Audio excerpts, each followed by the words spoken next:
কি সুন্দর পাখি মারছি দুইটা, একটা যে কুড়া, একটা যে এই যে হাবুক গুজা। ঋতুচক্রের আবর্তনে শীতের আগমন ঘটলেও সুনামগঞ্জের মধ্যনগর ও তাহিরপুর উপজেলায় বিস্তৃত টাঙ্গর হাওরে এখনো দেখা মিলছে না পরিযায়ী পাখির।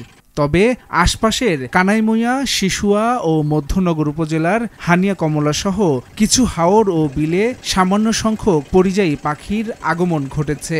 এরই মধ্যে শুরু হয়ে গেছে পাখি শিকার।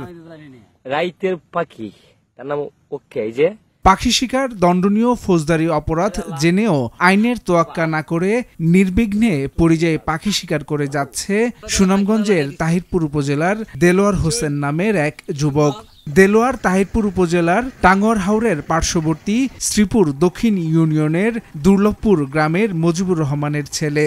অভিযোগ উঠেছে দেলোয়ার হোসেন পরিযায়ী পাখি শিকার করে সেই শিকারের ভিডিও ধারণ করে নিজেই সামাজিক যোগাযোগ মাধ্যম ফেসবুকে ছড়িয়ে দিচ্ছেন।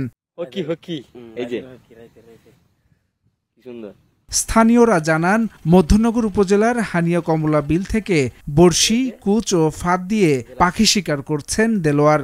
সম্প্রতি হাওরপাড়ের মানুষ নামের একটি আইডি থেকে পাখি শিকারের একাধিক ভিডিও পোস্ট করেন তিনি। মাছ শিকার বাদ দিয়ে পাখি শিকার শুরু করেছেন বলে ভিডিওতে দেলোয়ারকে বলতে শোনা যায়। ভিডিওটিতে অন্য একজন দেলোয়ারকে বাধা দিয়ে জেলের ভয় দেখানোর কথা বলতে শোনা যায়। পাখি শিকারের ঘটনায় নিন্দা জানিয়েছেন স্থানীয়রা। বেশি সংখ্যক পাখি আসে না, এই কিছু সংখ্যক পাখি আসার পরেও আজকে এক ভিডিওতে দেখলাম যে একটা ছেলে পাখি মেরে আবার ভিডিও করে ভাইরাল করছে। তো প্রশাসন কেন ওদেরকে দেখছে না? ওদেরকে দ্রুত আইনের আওতায় আনা দরকার। অতিথি পাখি রক্ষার স্বার্থে প্রশাসনকে আরো কঠোর ভূমিকা পালন করতে হবে এবং ওই শিকারীকে 24 ঘন্টার মধ্যে আইনের আওতায় আনতে হবে। পাখি শিকারী দেলোয়ারকে আইনের আওতায় আনার দাবি জানিয়েছেন সচেতন নাগরিক সহ বিভিন্ন স্বেচ্ছাসেবী সংগঠন। রাতের আধারে পাখি শিকার করে সোশ্যাল মিডিয়ায় প্রচার দিচ্ছে, তাকে দ্রুত আইনের আওতায় এনে দৃষ্টান্তমূলক শাস্তি দেওয়ার জোরালো দাবি জানায়। অতিথি পাখিরা আমাদের দেশে আসে, তারা আমাদের মেহমান। তাদেরকে যারা শিকার করে পুলিশ আঙ্কেলদের বলবো যে তাদেরকে আইনের আওতায় আনার জন্য। 2012 সালের বন্যপ্রাণী সংরক্ষণ ও নিরাপদ আইন অনুযায়ী পাখি নিধনের সর্বোচ্চ শাস্তি 1 লাখ টাকা জরিমানা, 1 বছরের কারাদণ্ড বা উভয়দণ্ড। একই অপরাধ আবারও করলে শাস্তি ও জরিমানা দ্বিগুণ।